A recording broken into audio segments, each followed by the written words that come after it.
Yesterday, I was in Great Britain, and I gave a tremendous speech. Really, one of the greatest speeches I have ever given there. And now, here it is, the tremendous speech. Your Majesty, Melanie and I are deeply grateful to you and Queen Camilla. And for William and Kate, thank you so much. It's been so great being with you today. Thank you very much. Appreciate. It's a singular privilege to be the first American president welcomed here. If you think about it, they said it's a lot of presidents. And this is the second state visit. And that's the first. And maybe that's going to be the last time. I hope it is, actually.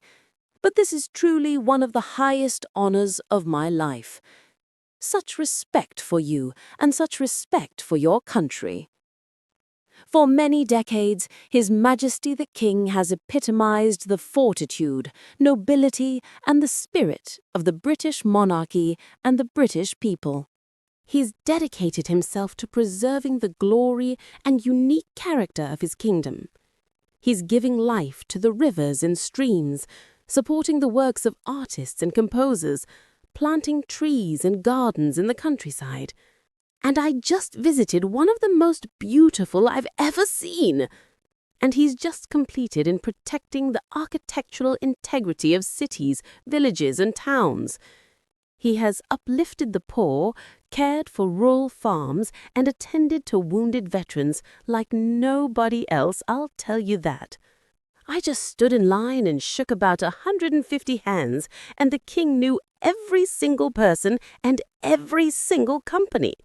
And some of them had bad names like XYZ-Q3, and he knew every one of them. Or at least I think he did, because nobody was complaining. I was very impressed with that. But I just want to say that His Majesty has also raised a remarkable son, and His Royal Highness Prince of Wales, really amazing. We've gotten to know you, and I think you're going to have an unbelievable success in the future. Melanie and I are delighted to visit again with Prince William and to see Her Royal Highness Princess Catherine, so radiant and so healthy, so beautiful, truly great.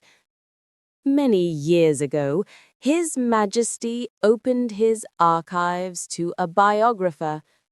Among the documents was a letter from 1993 in which he described the patriotism that guided his many projects.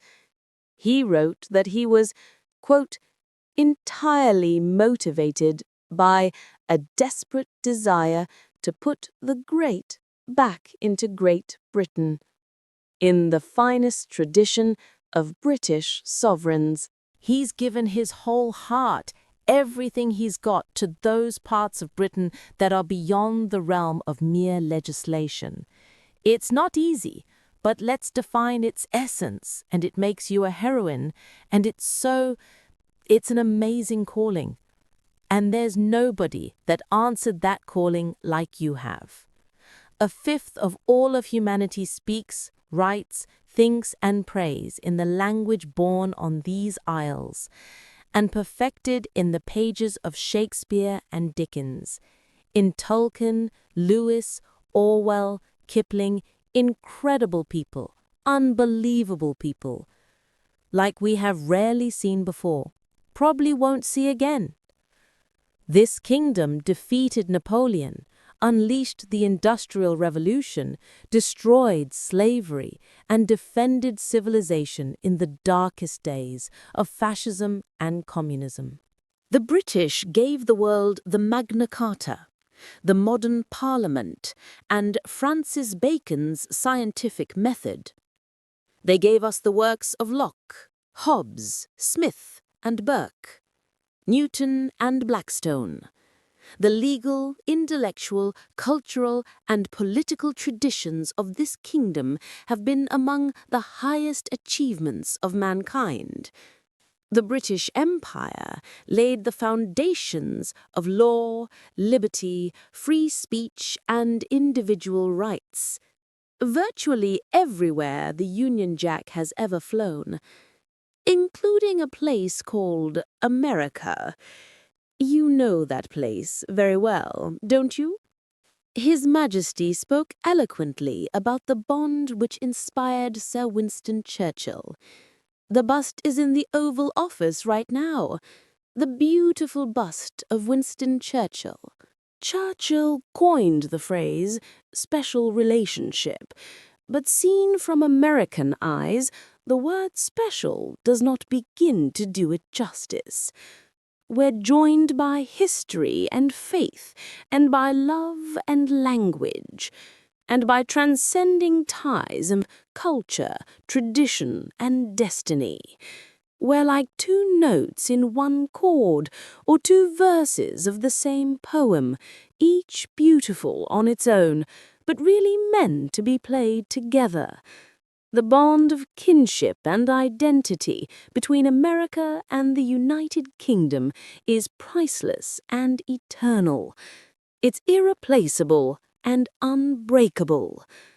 On behalf of all Americans, I offer a toast to one of the great friendships, to two great countries, and to His Majesty, King Charles III, a very, very special man, and also a very, very special queen.